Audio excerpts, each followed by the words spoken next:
राम राम। कहते कभी आप कोई गलती करते हैं, कई बार वही गलती आप पर लौट कर आ जाती है।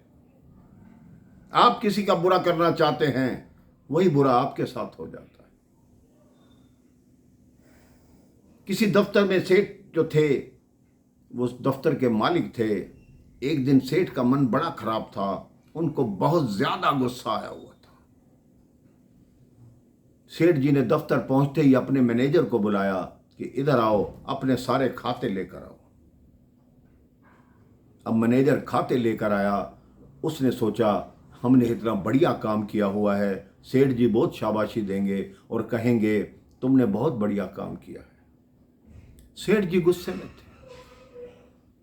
उन्होंने मैनेजर को इतनी खरी खोटी सुनाई कि ऐसे काम होता है, इतने पैसे लेते हो, इतना स्टाफ रखा हुआ है, फिर भी तुम्हें काम करने का तरीका नहीं, ऐसे किया जाता है काम, बताओ। अब मैनेजर चुपचाप सेठ जी का गुस्सा सहन करके उनके कमरे से बाहर आया। अब मैनेजर इतना परेशान था, इतने गुस्से में आ गया। उसने सोचा मैंने इतना बढ़िया काम किया है, फिर भी सेठ मुझे गुस्से क्यों हो रहा था, सारा स्टाफ सुन रहा था, मेरी कितनी बेइज्जती हो गई। उस मैनेजर ने स्टाफ की मीटिंग ली। उनमें से एक ऐसा व्यक्ति था जिसका काम पूरा नहीं था। मैनेजर ने अपना सारा गुस्सा उस कर्मचारी पर उतार दिया कि तुम निठल्ले हो, काम नहीं करते हो, तुम तो नौकरी करने के लायक नहीं, आज रात्रि तक बैठोगे, जब तक काम पूरा नहीं होगा तुम घर नहीं जा सकते।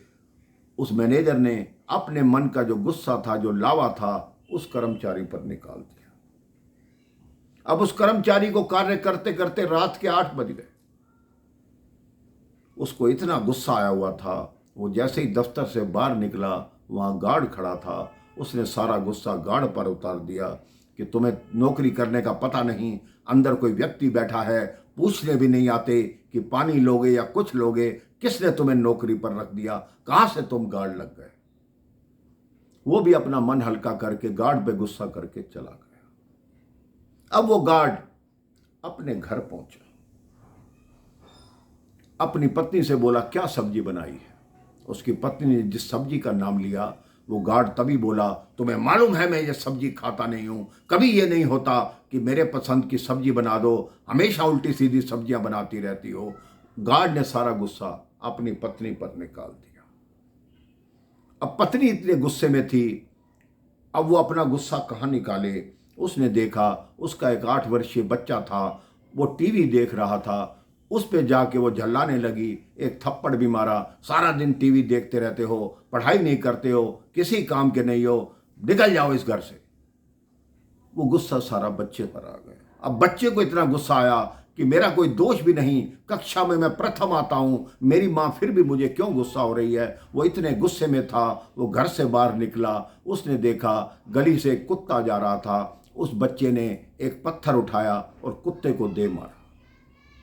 अब कुत्ते को पत्थर लगा, कुत्ता रोता हुआ उस गली से भाग के तीसरी गली में पहुंचा। वहां एक व्यक्ति खाना खा के टहल रहा था। उस कुत्ते ने उस व्यक्ति को काट के अपना गुस्सा खत्म किया। आप जानते हैं मेरे भाई बहन, वो व्यक्ति कौन था जो खाना खा के टहल रहा था? वो वही सेठ था जिसने गुस्सा करना शुरू किया। वापिस उसका फल उसी सेठ तक पहुंच गया। सेठ वो आज तक सोचता है कि ऐसा कुत्ता ये कहां से आया और मुझे काटा ही क्यों, मैं तो रोज यहां टहलता हूं, आज ही मुझे क्यों काटा। तब सेठ को दिन की बात याद आई कि मैंने बिना वजह गुस्सा किया, अपने मैनेजर को मैंने झाड़ लगाई।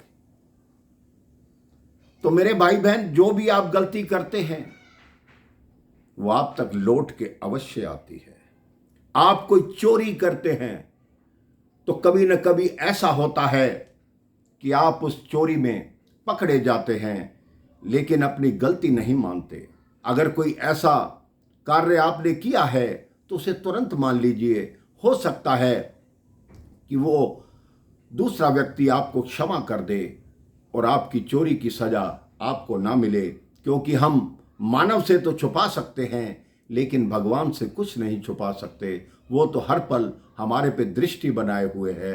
हम लोग देखते हैं कि बिल्डिंगों में जाते हैं तो सीसीटीवी कैमरे लगे होते हैं। आप हमेशा यही सोचिए कि मैं जहाँ भी जा रहा हूँ भगवान का सीसीटीवी मुझे देख रहा है।